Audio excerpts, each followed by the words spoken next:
Sa pagdiriwang ng Women's Month ngayong buwan ng Marso, alok ng LTO Dagupan Office, Dagupan City Bunuan Loop Transportation Cooperative at ng lokal na pamahalaan ng Mapandan ang libreng sakay para kay Juana.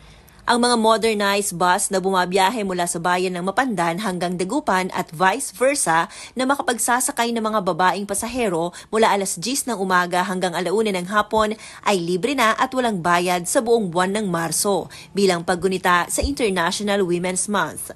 Ayon kay Marites Garcia, dispatcher ng bus, ang sinasagawang libreng sakay ngayon ay tulong ng kooperatiba sa mga kababaihan, partikular na sa mga nanay at mga babaeng nagtatrabaho araw-araw. Kababaihan na Women's Month po natin. Para din po sa mga sa mga misis na gusto pumunta ng bayan na hindi nila afford ang mga sahe, hindi naman actually afford, kundi parang tulong din ng buong para sa kanila.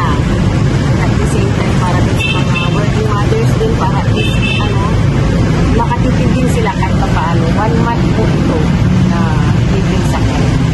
Naging maganda naman ang tugon sa programa ng mga babaeng pasahero na namumutawi ang ngiti sa mga labi kapag sinabing libre na at walang bayad ang kanilang pagsakay.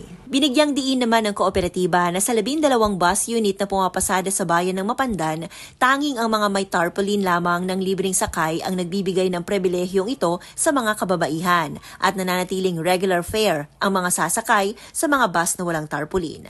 Yan ang ating good news. Ako po si Idol Maya, Tatak, IFM.